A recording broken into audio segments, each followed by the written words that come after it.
Hello friends, Christian Carter with Radius Financial Group, and today we are talking about capitalization rate again. However, I thought it would be cool if I could take a real life example and show you how you can manipulate the capitalization rate when it comes to a single family home, an Airbnb like a vacation property, and then of course your typical multifamily investment property.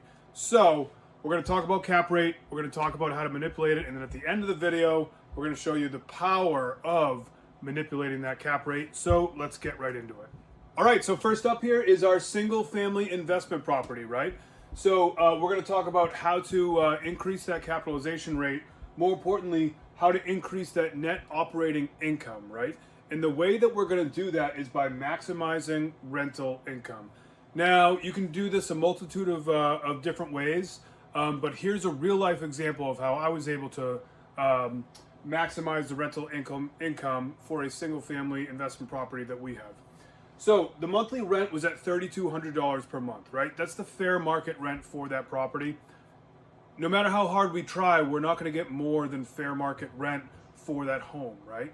So with a monthly rent of $3,200, essentially the net operating income was 32 grand a year, and then of course we divide that by the value, which is $400,000, the value of the property, and we get a cap rate of 8%. Now, if you are wondering how I came up with this cap rate mumbo jumbo, please feel free to go back and check out one of my previous videos all about cap rate and the formula that goes into it.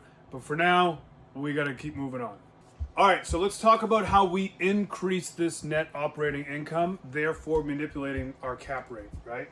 So this particular property was on or is on over 2 acres, right? So essentially what I did is I took a section of the lawn or the yard and I divided it up into, I think it was 6 different basically self-storage areas, right? Each one is 15 feet wide by 50 feet long. Each one costs about $125 per month to rent out. And people rent or put boats on there. They keep RVs there, trailers, landscape trailers, construction trailers, all sorts of stuff, right? But I had these 6 spots and each one was rented out for 125 grand per month. So that added an additional $750 worth of monthly rental income to this property, right? So it increased the NOI, the net operating income, up to $41,000. And of course, we take that that formula that we just did, NOI divided by home value, and we got a cap rate of 10%. So we increased the cap rate 2% just by increasing that net operating income, right? All right, so now let's shift gears a little bit and let's talk about a vacation property or an Airbnb property, right? We're still talking about a single family home, but we're talking about a vacation property that gets rented out by the night as opposed by the month or the year, right? So basically the way we're going to do this is we're going to increase the occupancy rates in order to increase our net operating income, right? So we're not going to touch the price of the daily or nightly rate that guests will pay to stay in there. We're just going to boost up our occupancy rates, right? So we're going to have more bookings or more guests throughout the course of a year. All right, so let's get right into it. So we started off when we originally bought the property, occupancy rate of about 30%, which I think is kind of low. So our net operating income was 39 grand. Divide that by the value, which is roughly 490,000, and you get a cap rate of 8%, right? So we wanted to increase this occupancy rate without increasing the average nightly rate that guests pay, right? So just bringing more guests in as opposed to making the guests that are already staying there pay more money, right? So we did this through multiple different ways. First of all, not only did we just list the property on Airbnb, we listed it on VRBO, Booking.com. We also got the page, its own Facebook page, as well as its own website, so that repeat guests, which we get a lot of, they can book directly through our website or our Facebook page, as opposed to going through Airbnb or VRBO or one of the third-party vendors that take a pretty big portion of that income, right? Other things we did, I know we added like a really cool like outdoor kind of hangout area with an outdoor fire pit, outdoor lawn furniture, and then essentially we took like kind of like an old shed that was on the property, and I kind of revamped it and turned it into like a home gym, right? So if the guests wanted to get a workout in while they're on vacation, they could do so.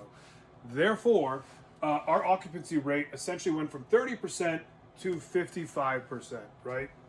And that increased our net operating income from 39 grand a year to about 57 grand a year. The value stayed the same at 490,000. So we increased that cap rate to 11%, right? This is the powerful stuff I'm talking about right here.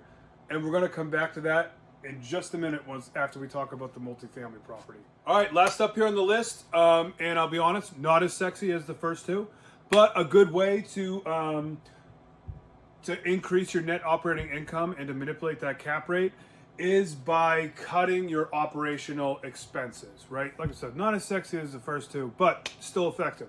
So here's a real life example from a four unit property. So we're going to talk multifamily. Originally, the NOI, the net operating income, was $70,900 roughly per year. So you divide that by the value of $715,000, the value of the property, and you get a cap rate of about 10%, right? So what we did here, instead of increasing the income on the property, we just cut back expenses. And we did that in two different ways, electricity and water, right? So we passed those two expenses directly onto the tenants without increasing their rent, just making them pay for their own water and electric, right? Not much, but it increased our net operating income to about 75 grand per year, which of course you divide that by the value of 715, and you get a cap rate of about 10.5%, right? So we increased that cap rate by about 0.5%. All right, now here is the important part, right? Here's the kicker. Why did we work so hard to manipulate this cap rate and to increase our net operating income, right? Well, we did it so hard so we could make more income, and then at the end of the day, when we go to exit that property or sell that property, we are selling at a lower cap rate, right? Because we always say we want to buy investment properties at a high cap rate, and we want to exit or sell those properties at a low cap rate. And I'll show you why right now. So let's say for whatever reason, we're going to take the Airbnb example, right? So let's say that waterfront vacation properties in New Hampshire are currently selling right now at a cap rate of 7%, right? Now you'll notice in the last example, we increased that cap rate to 11% and we increased our NOI, our net operating income, to 57 grand. But now the market's improved, everybody and their brother wants a Airbnb or vacation property. So, like I said, in New Hampshire, Airbnb properties are selling at a 7% cap rate. So how do we figure out what that property is worth? Well, we just reverse engineer it, right? So if we know the net operating income, which we do, and we know the cap rate, right, which properties in New Hampshire are selling for, then we use that to just figure out the value or what we have increased our property to, right? So we have a net operating income of $57,000. We divide it by 7% because we know that's what the free market is selling vacation properties in New Hampshire for. And we get a value of $814,000. So the value was originally $490, right? But now the value bumped up to $814 simply because we increased our NOI and the market is selling properties of that particular type at a 7% cap rate, right? All right, that is all she wrote. If you did like this video, of course, I would like it if you could hit that thumbs up button.